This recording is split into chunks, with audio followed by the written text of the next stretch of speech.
woke up in the middle of the night, heart pounding for no clear reason. The air felt heavy, as if the room itself was holding its breath. Blinking sleep from my eyes, I noticed the closet door across from my bed, wide open. I knew I had shut it before I fell asleep. I stared into the blackness beyond the door, half expecting something to move, but nothing did. Still, an unbearable sense of being watched crept over me. I pulled the blanket up to my chin, squeezing my eyes shut. If I don't look, I told myself, nothing can hurt me. But then, from inside the closet, came a faint, scratching sound, like fingernails running down the wood. I froze, my breath catching in my throat. The sound grew louder, turning into slow, deliberate footsteps, padding softly across the carpet towards me.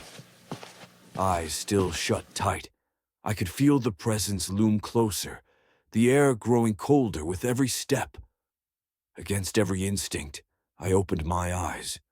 The closet door was swinging slightly, creaking on its hinges. And just beyond the threshold, deep in the shadows, two gleaming, inhuman eyes stared back at me, unblinking.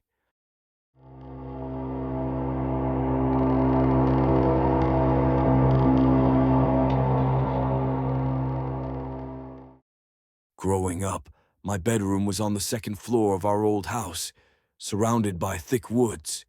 I always felt safe there, until one night changed everything. It was past midnight. I lay in bed, scrolling through my phone under the covers, when a sudden cold chill swept through the room. Instinctively, I glanced at the window and froze.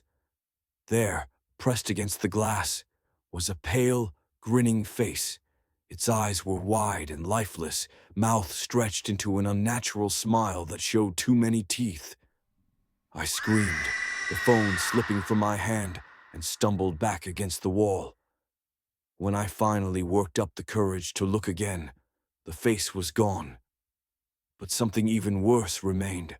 Long, muddy handprints smeared down the outside of the window. 12 feet above the ground, where no human could easily reach. My parents checked the yard that night. No footprints, no broken branches, nothing to explain what I had seen. But from that night on, every time I lay down to sleep, I could feel that same cold gaze staring at me from the darkness beyond the glass.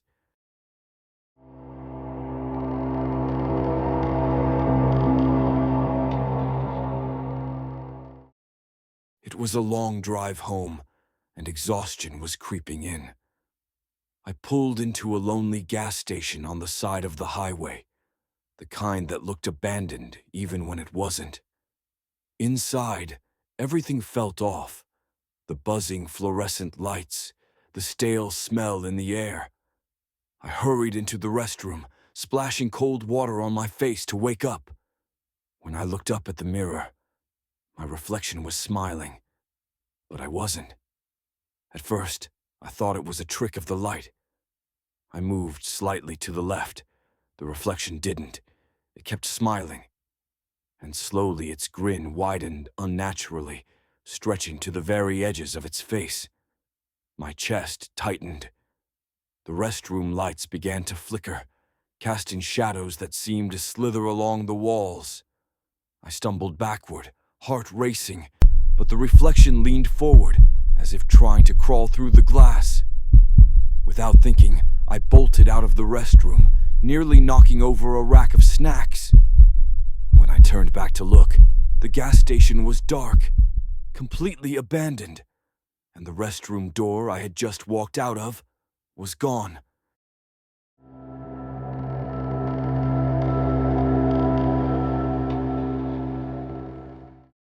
It was late evening, and I was alone at home.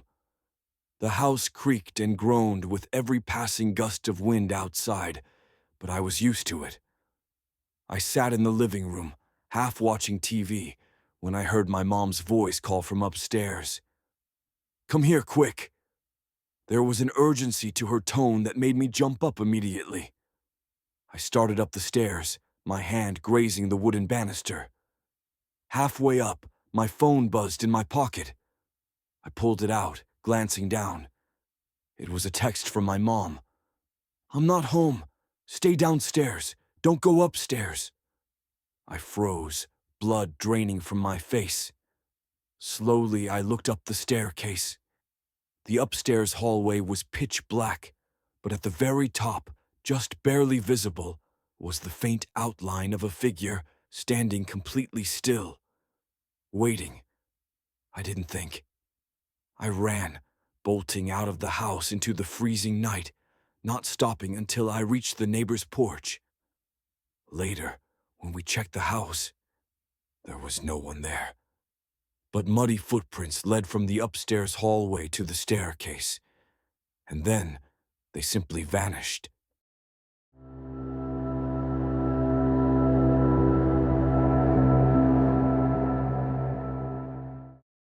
It was one of those nights when the city feels deserted. I had stayed too late at a friend's place and was walking home alone through empty streets. The only sound was the tap of my own shoes against the pavement, until I heard a second pair of footsteps. Slow, heavy, following just behind me. I quickened my pace. The footsteps matched mine. I broke into a jog. They sped up too. Panic clawed at my chest.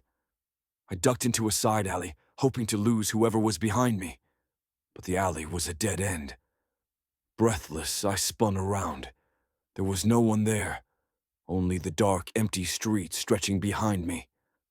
I pressed myself against the wall, trying to calm down.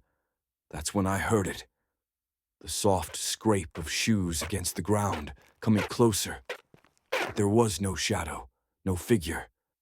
The footsteps stopped right in front of me, inches away. Before I could react, I felt a cold, invisible hand clamp onto my shoulder, and a voice, right in my ear, whisper, "Found you."